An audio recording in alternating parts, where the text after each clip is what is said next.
नमस्कार दोस्तों, स्वागत है आपका फिर से एक नए वीडियो में।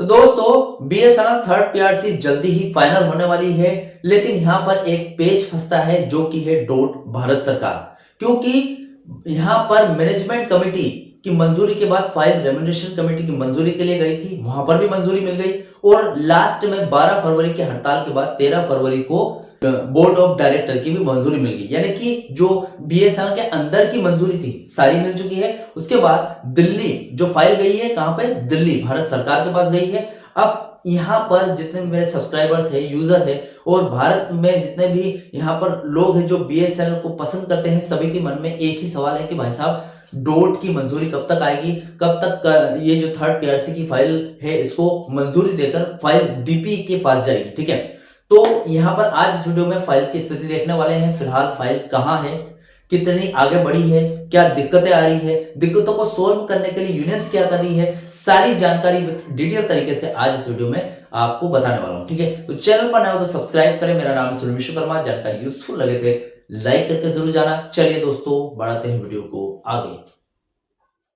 तो देखिए दोस्तों, बीएसएनएल थर्ड पीआरसी बहुत ही जरूरी है और ये पे रिवीजन के लिए भी बहुत जरूरी है, यानी कि कर्मचारियों के लिए भी जरूरी है और उतना ही पेंशनर्स के लिए भी। क्योंकि यहाँ पर क्या है, अभी सरकार ने दोनों को लिंक करके रखा है, डी लिंक नहीं हुआ है। अब डी लिंक नहीं हुआ है तो पेंशनर्स भी थर्ड पीआरसी का इंतजार जोरों शोरों से कर रहे हैं। ठीक है, अब 2026 की माने तो 2026 में पे रिवीजन का जो मामला है बहुत ही सख्ती से आगे बढ़ रहा है। ठीक है, प्रोसेस बहुत तेज है, तो इसके तहत कहीं ना कहीं पेंशनर्स को भी लगता है कि हो सकता है में पे रिवीजन के बाद पेंशन रिवीजन भी हो जाए। ठीक है, तो चलिए फाइल की वर्तमान स्थिति देख लेते हैं। सबसे पहले फिलहाल बीएसएनएल बोर्ड ने नॉन एग्जीक्यूटिव के वेतन संशोधन समझौते यानी कि वेज रिवीजन को मंजूरी दे दी है।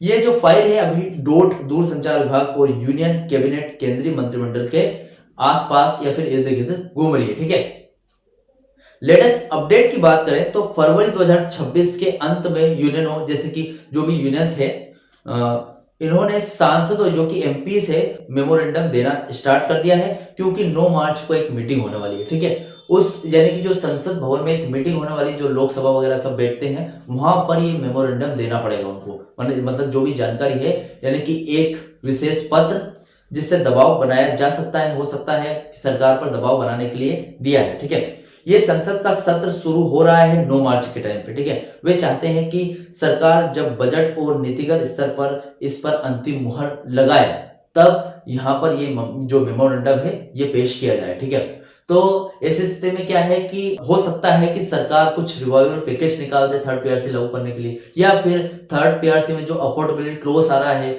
उसमें कुछ रिलैक्सेशन दी जाए। ठीक है, तो ऐसा कर सकती है सरकार। अभी अफोर्डेबिलिटी क्लोज की बात करता हूं कि इसका क्या हुआ, क्या रिलैक्सेशन मिली या फिर नहीं। देखिए, ये अभी तक का 2017 से लेकर 2026 तक का सबसे बड़ा रोड़ा है, सबसे बड़ी रुकावट है अफोर्डेबिलिटी क्लोज।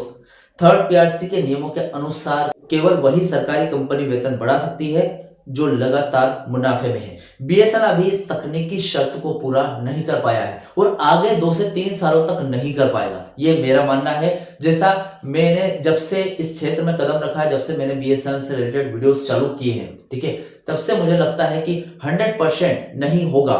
ठीक है, यानी कि 3 साल तक मुनाफा नहीं कमाएगी बीएसएनएल। ठीक है, अगर 3 साल तक मुनाफा नहीं होगा तो क्या अफोर्डेबिलिटी क्लोज नहीं हटेगा? ऐसा नहीं है। अगर यूनियंस चाहे, यूनियंस अगर एकता के साथ रहे और दबाव बनाए, भले वो भारत सरकार हो या फिर बीएसएनएल मैनेजमेंट हो, तो 100% फिटमेंट तो क्या भाई साहब, अफोर्डेबिलिटी क्लोज में रिलैक्सेशन मिल सकता है। ठीक है, अभी ताजा स्थिति की बात करूं तो यूनियनों और एसोसिएशन ने प्रधानमंत्री कार्यालय में पीएमओ और संचार मंत्री से छूट की मांग की है। ठीक है, अब देखते हैं, डिमांड तो की है, डिमांड पर क्या यहाँ पर देते हैं संचार मंत्री जो मिनिस्ट्री ऑफ फाइनेंस है, ये क्या जवाब देते हैं वहां से, वो बात की बात पर डिपेंड करता है।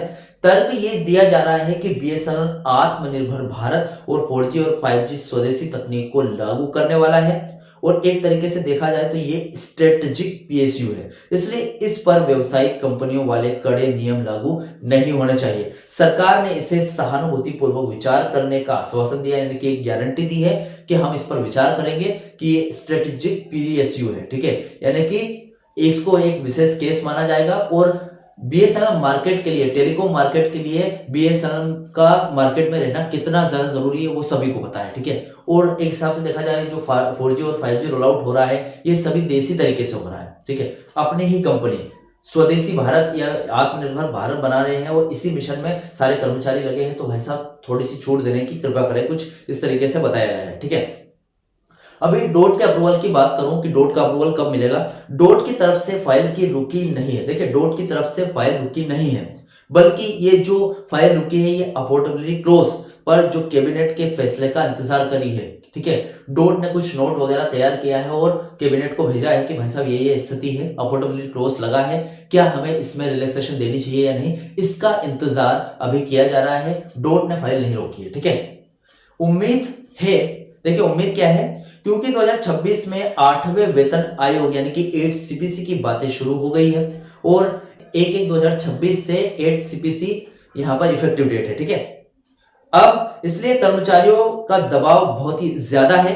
अगर मार्च 2026 के संसद सत्र में सांसदों के माध्यम से दबाव बनता है तो आने वाले 2 से 3 महीनों में इस पर कुछ ठोस नोटिफिकेशन देखने को मिल सकता है, ठीक है। चलिए देखते हैं यहाँ पर क्या मेमोरेंडम तो दे दिया है यहाँ पर सांसदों को, देखते हैं अगर उस पर दबाव बनता है तो थर्ड पीआरसी में कुछ ना कुछ तो फायदा मिलेगा हमको, ठीक है। कुछ ना कुछ तो फाइल आगे बढ़ेगी। अभी कितना % फिटमेंट मिलेगा इसके बारे में बात कर लेते हैं। देखिए फिटमेंट को लेकर अभी भी खींचतान जारी है, लेकिन वर्तमान चर्चा और समझौते के अनुसार कुछ स्थिति ऐसी है। मांग की बात करें तो यूनियन 15% फिटमेंट की डिमांड कर रही है। प्रस्ताव यह है कि मैनेजमेंट और सरकार के बीच 5% या फिर 10% के बीच किसी बीच का रास्ता या फिर सहमति बनने की चर्चा चल रही है। हो सकता है कि यार चलो 5% हम काफी दबाव देकर डिमांड कर रहे हैं तो सरकार के मन में आया और अच्छी सही रही या फिर कैबिनेट की मंजूरी मिली इस पर तो 10% फिटमेंट भी मिल सकता है, ठीक है। नॉन एग्जीक्यूटिव जो कर्मचारी है उनके लिए, गैर कार्यकारी कर्मचारियों के लिए बात करूं तो इनके लिए वेतनमान है, जो पे स्केल्स है तय पहले ही हो चुके हैं। जैसे कि बोर्ड ने अप्रूवल दिए थे इसके बाद नए वेतनमान फिक्स कर दिए गए हैं, यानी कि प्रस्तावित हुए हैं। ये सहमति बनी है कि जो फिटमेंट एग्जीक्यूटिव को मिलेगा वही इन्हें भी दिया जाएगा ताकि कोई भी अनोमलीस या फिर कमी न रह जाए, ठीक है। कुल मिलाकर बात करूं तो यहां पर मैनेजमेंट की तरफ से कागजी काम लगभग पूरा हो चुका है। अब जो फाइल है पूरी तरीके से सरकार और दूरसंचार मंत्रालय के पाले में है, ठीक है। अब जब तक अफोर्डेबिलिटी क्लोज में छूट यानी कि रिलैक्सेशन नहीं मिलेगी तब तक फाइल ऑर्डर में देरी हो सकती है, ठीक है।